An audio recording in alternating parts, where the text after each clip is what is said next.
যতদূর চোখ যায় সবুজে সবুজময় আদিগন্ত তেপান্তর, আর সবুজে সবুজময় এই তেপান্তরই যেন বাংলাদেশের চিরায়ত এক চিত্রকল্প, অনবদ্য এক দৃশ্যকাব্য। চিত্তাকর্ষক এই চিত্রকল্প এবং অনবদ্য দৃশ্যকাব্যের রচয়িতা গ্রাম বাংলার কর্মঠ কৃষক এবং কৃষানীরা।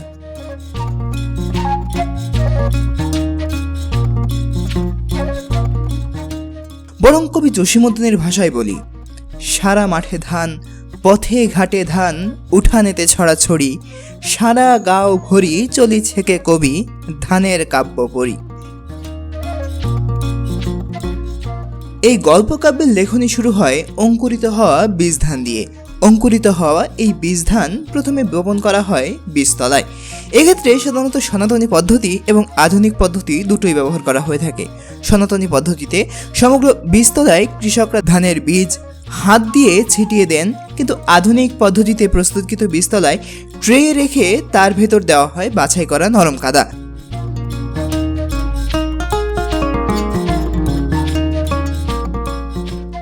কাদা দেওয়া শেষে লেভেলার দিয়ে ট্রেগুলো উচ্চতা সমান করা হয় এবং এরপরে বীজ বপন মেশিনের মাধ্যমে নির্দিষ্ট মাত্রায় সমগ্র ট্রেতে ছড়িয়ে দেওয়া হয় ধানের বীজ।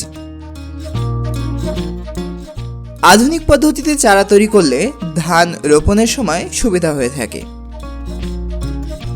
বীজতলায় বীজ বপনের পর শুরু হয় প্রধান ফসলি জমি তৈরির কাজ।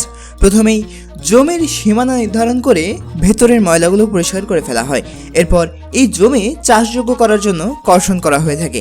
এক সময় এই জমি কর্ষণের জন্য প্রধানত লাঙল ব্যবহার করা হতো, যেটি গরু দিয়ে পরিচালনা করা হতো।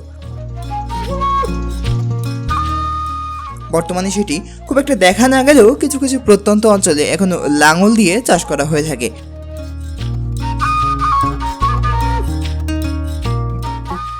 অধিকাংশ জায়গায় পাওয়ার টিলার বা ট্রাক্টর দিয়ে জমি চাষ করা হয়ে থাকে। এতে সময় এবং শ্রম দুটোই কম লাগে। জমি চাষ করা হয়ে গেলে মই দিয়ে সমগ্র জমি সমান করতে হয়, যেটি কিছুটা শ্রমসাধ্য বটে। পলি উর্বর এঁটেল ও দোআঁশ মাটি সাধারণত ধান চাষের জন্য সবচেয়ে বেশি উপযুক্ত। বীজতলায় বীজ বপন করে কয়েকদিন অপেক্ষা করার পর যখন সমগ্র বীজতলা এমন সবুজ তুলির আঁচড়ে ভরে ওঠে, তখন এগুলো রোপণ করা হয় প্রধান জমিতে।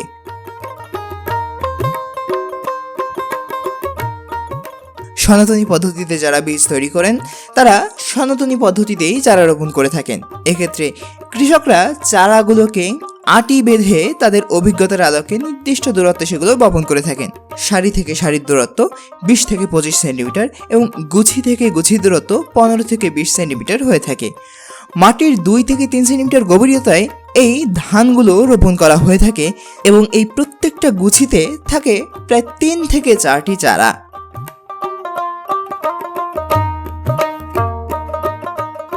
তবে আধুনিক পদ্ধতিতে তৈরি করা কার্পেট চারাগুলোতে বীজ বপন যন্ত্রের মাধ্যমে রোপণ করা হয়ে থাকে। চারার কার্পেটগুলোকে প্রথমে মেশিন ট্রেতে রাখা হয় এবং যন্ত্রটিকে সামনে ঠেলে নিয়ে যাওয়া হয়।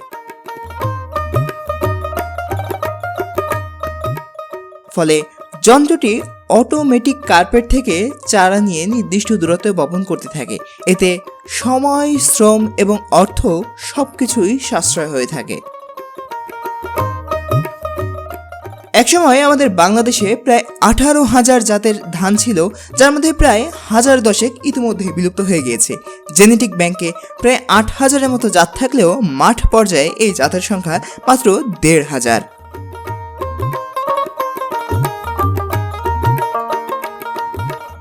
মেঘ বৃষ্টির সাথে আমাদের দেশের ধান উৎপাদন ওতপ্রোতভাবে জড়িত।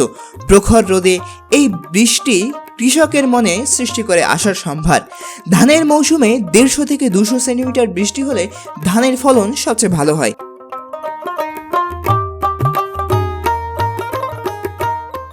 বৃষ্টি জলের পাশাপাশি ধান খেতে পানির চাহিদা মেটানোর জন্য ভূগর্ভস্থ পানি ব্যবহার করা হয়ে থাকে। চারা লাগানোর পর 10 থেকে 12 দিন সমগ্র ক্ষেতে হালকা পানি জমিয়ে রাখা হয়, এতে করে চারা গাছের শেকড়গুলো তৈরি হতে পারে। চারা গাছগুলো যখন পরিপক্ক হওয়া শুরু হয় তখন এই চারা গাছগুলোর সাথে সমান তালে বেড়ে উঠতে থাকে আগাছা। তাই কৃষকদের অন্তত দুবার সমগ্র জমি থেকে এই সকল আগাছা উপড়ে ফেলতে হয়। বাংলাদেশে প্রায় 150 প্রজাতির ক্ষতিকারক কীটপতঙ্গ এবং প্রায় 32 প্রজাতির ছত্রাক এবং ভাইরাস আক্রমণ করে ধানি জমিতে।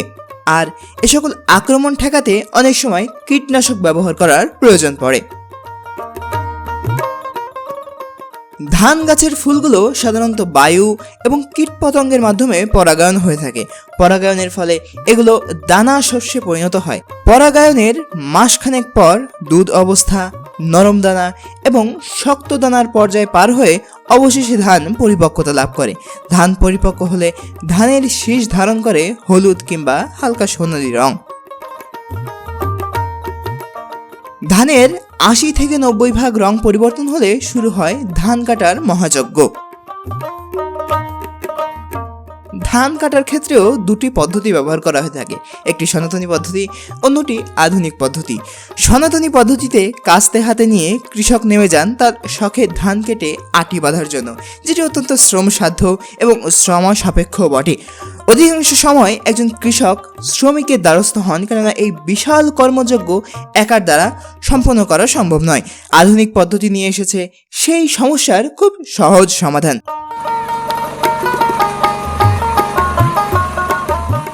আধুনিক ধান কাটার মেশিনে ধান কেটে একই সাথে আটি বেঁধে বের হয়ে আসে। এতে খুব অল্প সময় সমগ্র জমির ধান কেটে আটি বাঁধা সম্ভব হয়।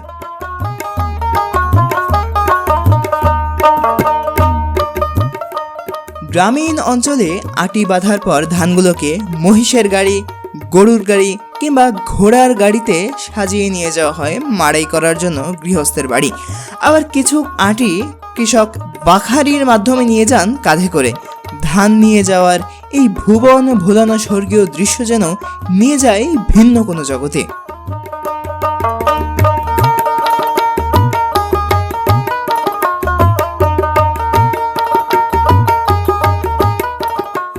এবার এই ধানগুলোকে মাড়াই করার পালা। যাদের ধান অল্প তারা পুরাতন সনাতনী পদ্ধতিতেই ধান মাড়াই করে থাকেন, আর যাদের ধান বেশি তারা মোটর চালিত মাড়াই যন্ত্র ব্যবহার করে থাকেন। গরু দিয়ে ধান মাড়াই করার এই দৃশ্য ভুবন ভোলানো, তবে এই দৃশ্য বর্তমান সময়ে সচরাচর দেখা যায় না। বর্তমান সময়ে অধিকাংশ মানুষ প্যাডেল থ্রেসারে ধান মাড়াই করে থাকেন। পাওয়ার থ্রেসারে ঘন্টায় প্রায় 18 থেকে 20 মণ ধান পাওয়া যায়। এটি একদিকে যেমন সময় সাশ্রয়ী, অন্যদিকে শ্রম সাশ্রয়ী বটে। পাওয়ার থ্রেসারের সুবিধা হলো এটির মাধ্যমে ধান মাড়াই এবং ঝাড়াই একই সাথে সম্পন্ন হয়।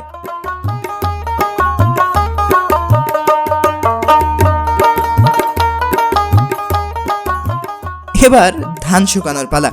প্রখর রোদে ধান খোলায় শুকাতে দেওয়া হয় এই ধানগুলো। ধান কিছুটা শুকিয়ে গেলে এভাবে বাতাস দিয়ে দূর করা হয় ধানের চিটা। সাধারণত ধানে 15 থেকে 20 ভাগ চিটা হয়ে থাকে। যেই ধানের ভেতর কোনো চাল হয় না সেটাকে বলা হয় চিটা ধান। এবার ধান থেকে চাল বের করা হয়। এক্ষেত্রে কেউ কেউ ধান সিদ্ধ করে সেখান থেকে চাল উৎপন্ন করে, আবার কেউ এই শুকনা ধান থেকেই চাল উৎপন্ন করে থাকেন। গ্রাম বাংলার মানুষ শুকনা ধান থেকে উৎপন্ন চালকে আলো চাল এবং সিদ্ধ ধান থেকে উৎপন্ন চালকে সিদ্ধ চাল বলে থাকেন। ধান সিদ্ধ করার জন্য এভাবে ভিজিয়ে রাখা হয় 1 থেকে 2 রাত। যাদের ধান অল্প তারা পুকুরে বস্তা বেঁধে ধান ভিজিয়ে রাখেন।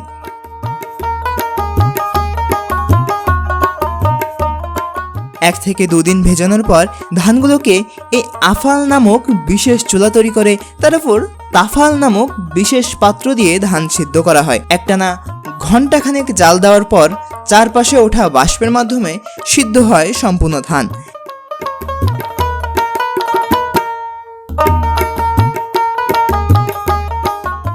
এবার আবার এই সিদ্ধ ধানগুলোকে রোদে শুকাতে দেওয়া হয়।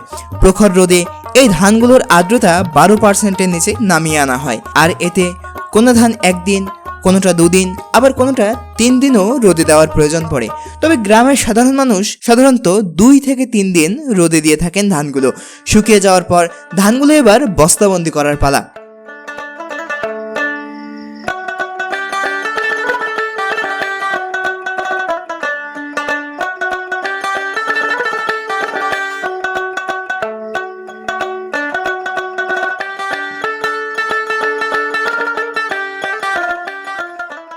এরপর ধানগুলোকে খোসা ছাঁটাই করার জন্য নিয়ে যাওয়া হয় রাইস মিলে।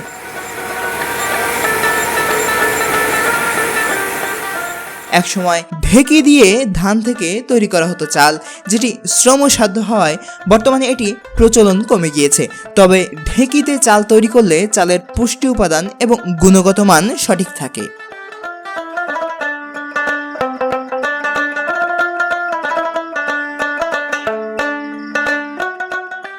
এভাবেই ধান মাঠ থেকে নানা কর্মযোগ্য হয়ে ফিরে আসে কৃষকের ঘরে, আর এভাবেই বাংলার প্রতিটি ঘর ধানের মাধ্যমে হয়ে ওঠে এক স্বর্গরাজ্য।